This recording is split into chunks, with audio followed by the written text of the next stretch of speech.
Οξυγόνο για μένα είναι οι καινούργιες αστικές συνήθειες, οι όμορφες ιστορίες, οι ζουμερές οδηγίες επιβίωσης. Η επιχείρησή μου λέγεται Αναζητώντας νέους, γενναίους ανθρώπους. Παντού. Ο επόμενος σταθμός.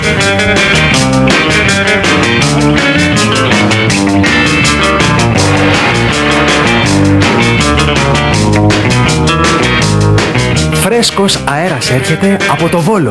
Πηγαίνω να ανακαλύψω τα παιδιά που ζωγραφίζουν με τα σπρέι, ένα διαδικτυακό ραδιόφωνο και ένα καινούριο περιοδικό. Τα παλιά εργοστάσια, η βρώμικη και γκρεμισμένη τύχη είναι ο καλύτερος καμβάς για τους σύγχρονους ζωγράφους στον Βόλο. Τα παιδιά με τα σπρέι έχουν αρχίσει να μεταμορφώνουν τις γκρίζες πόλεις σε Disneyland. Ανακάλυψα στο Βόλο 2 απίθανους γκραφιτάδες.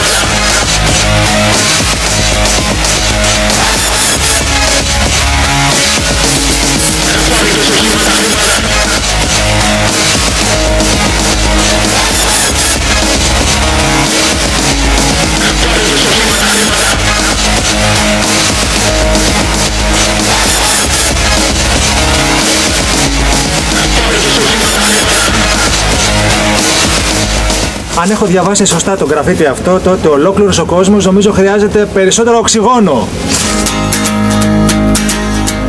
Μανώλης και Γιώργος. Είναι αλήθεια ότι αφιερώνεται αυτό το γραφίτι στο οξυγόνο? Είναι αλήθεια λοιπόν, ναι. Αν σας αφήσουν ελεύθερους, τι είστε ικανοί να κάνετε? Είμαστε ικανοί να βάψουμε το λευκό πύργο ροζ. Εδώ ακούμε και μια καινούργια πολιτική σκέψη. Άλλο χρώμα στο λευκό πύργο. Δεν νομίζω ότι θα συμφωνήσουμε οι Θεσσαλονικείς.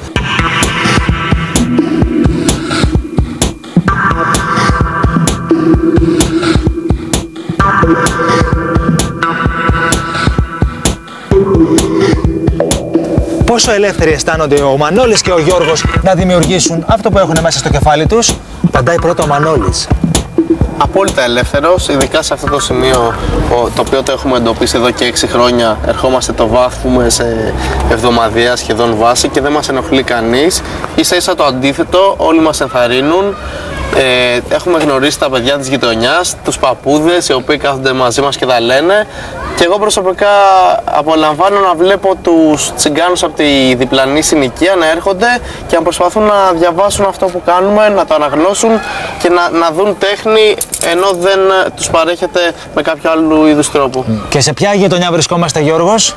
Βρισκόμαστε στην Νέα Ιωνία του Βόλου, στο παλιό εργοστάσιο της Μαβακουργίας.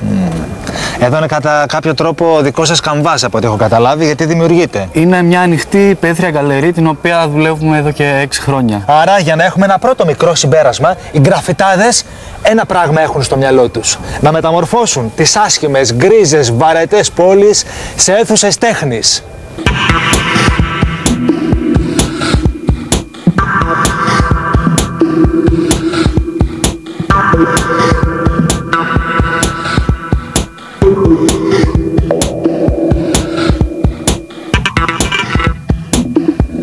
Το σύνθημά σας είναι Color your life.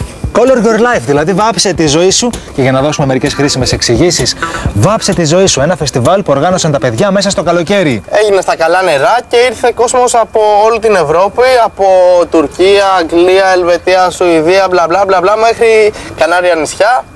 Υπήρχε κέφι, 4 μέρες, μουσικές, τα σπάγαμε, ωραία ράμπες, σκέιτ και όλα αυτά μπροστά από τη θάλασσα και βουτιές. Γιατί όλα αυτά είναι μέσα στην κουλτούρα που εκπροσωπείτε, έτσι δεν είναι? Street art. Ακριβώς. Ναι. Εδώ είναι κάτι ανατρεπτικό όμως. Ακριβώς ότι μια αστική κουλτούρα πήγε στο χωριό και συνευρέθηκε επί 4 μέρες με ηλικιωμένους που έχουν συνηθίσει στο χωριό τους να είναι ήσυχο κτλ. Έγινε μια επιδρομή, ένα ντούγιο από παντού από τους γκραφιτάδες και ήταν μια συνύπαρξη πολύ όμορφη. Η ομάδα σας λέγεται? Η ομάδα μας λέγεται Yakuza. Πάλι αυτό το RTM τι είναι που διαβάζω εδώ πέρα? Είναι ο Μανώλης. Δηλαδή, Ρε. Δεν μπορούμε να το πούμε. Τον. Μανώλη. Ακριβώς, Περίπου. ακριβώς. Αυτή είναι η αποκάλυψη. Ακριβώς. Περίπου. Αυτή είναι η σφραγίδα σας, έτσι υπογράφετε τους πίνακες σας? Είναι η δικιά μου υπογραφή. Η προσωπική. Ναι. Και σε αφορά ρε το Μανώλη που λέμε, έχεις αποκαλύψει τώρα όλα τα μυστήρια και τα μυστικά της ομάδας Όχι, σας? υπάρχουν πάρα πολλά που δεν θα αποκαλυφθούν ποτέ. Τα οποία είναι κρυμμένα σε κάτι πόγι στο κάτω από το Βόλο. Και όχι μόνο παντού, σε όλο τον κόσμο. Είναι λόμπι για Λοιπόν, σας αφήνω στην ησυχία σας γιατί έχετε αρχίσει να γίνεστε επικίνδυνοι για την υγεία μου. Γεια σας. Άντε γεια.